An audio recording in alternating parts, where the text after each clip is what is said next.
Прывітанне, сябры! Сёння з вами Лявон Казакоў і праект «Гісторыя без межаў» на добрым канале. Пакрысе мы пашыраем геаграфію нашых падарожжаў, і сёння я запрашаю вас віртуальна завітаць у слаўны горад Скідзель, у цэнтры якога я зараз уласна і знаходжуся.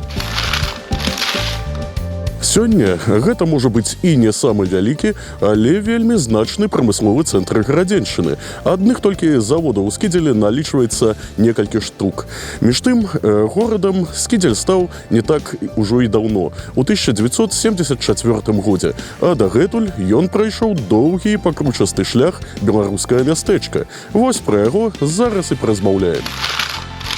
І ў бліжэйшыя некалькі хвілін вы даведаецеся пра самыя яскравыя моманты, звязаныя з мінулым Скідзеля, пабачыце яго самыя цікавыя гістарычныя помнікі, а таксама даведаецеся, што ж агульнага ў гэтага беларускага горада з англійскімі лордамі ды з самой Маргарет Тэтчер.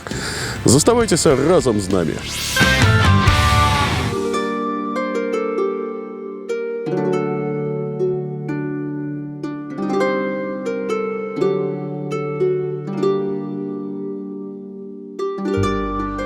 Упершыню Скідзель прыгадваецца ў беларускіх летапісах пад 1501 годам. Хаця паводле мясцовых паданняў лічыцца, што паселішча на гэтым месцы існавала яшчэ пры князе Вітаўце. Увогуле, назва Скідзель мае пад сабою дастаткова ваяўнічыя карані. Паводле адной з версій, яна паходзіць ад літоўскага слова «скідас» альбо «шчыт». Зрэшты, існуе і іншае меркаванне, паводле якога ў сярэднявеччы тут знаходзіўся своеасаблівы перавалачны пункт, на якім купцы скідвалі груз са сваіх вазоў.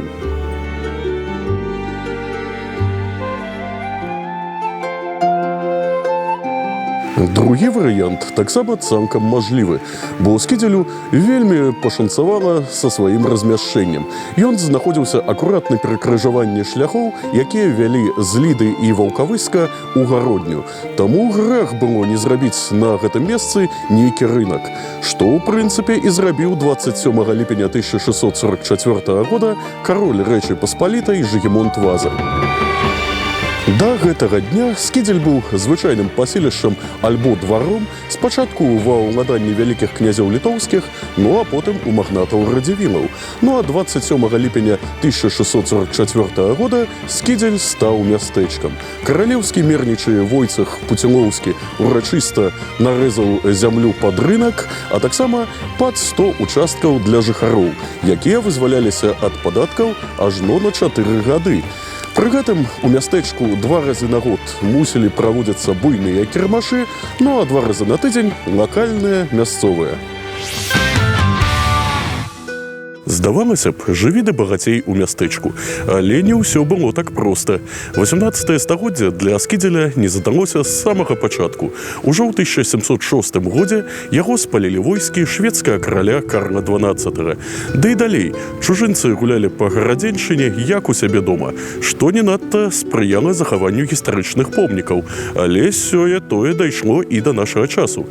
Як, напрыклад, вось гэта арыгінальная брама, што знаходзіцца за маёю спіною, складзеная з 2 непрапарцыянальных вежаў. Дарэчы, выява гэтай брамы знаходзіцца і на афіцыйным гербе Скідзеля.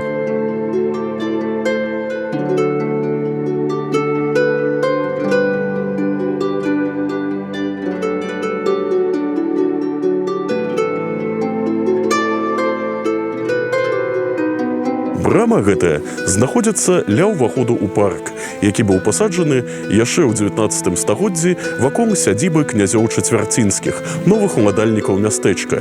Адзін з прадстаўнікоў гэтага рода, Антон Святаполк Чацвярцінскі, падчас паўстання Касцюшкі быў пакараны смерцю паўстанцамі за здраду.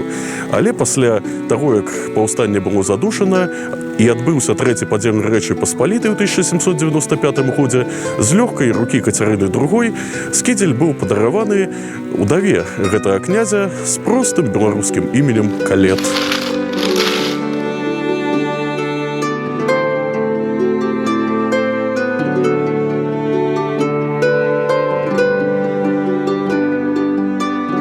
Сапраўдным упрыгажэннем скідзельскіх краявідаў з'яўляецца вось гэты неагатычны касцёл у небаўзяцця Панны Марыі, які быў пабудаваны ў 1870 годзе. Дарэчы, першапачаткова ён праектыраваўся як радавая каплічка князёў чацвярцінскіх, але ў выніку, як бачыце, вельмі нават прыгожы касцёл атрымаўся.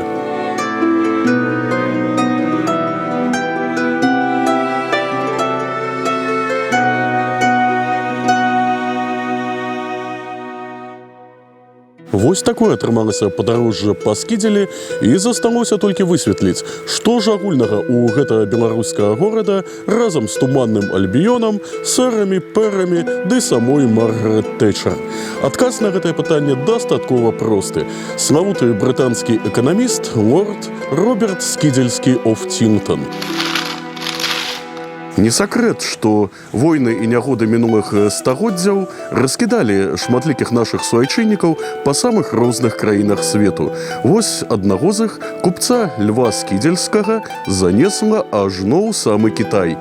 І там у 1939 годзе нарадзіўся яго ўнук Роберт, якому было наканавана пазней стаць адным з найвялікшых брытанскіх эканамістаў другой паловы 20-го стагоддзя і дарадцам самой Маргарет Тэчар. Вось такое атрымалася заканчэнне нашай вандроўкі па Скідзелі. Засталося толькі дадаць, што сёння разам з вамі быў Лявон Казакоў і праект «Гісторыя без межаў» на добрым канале.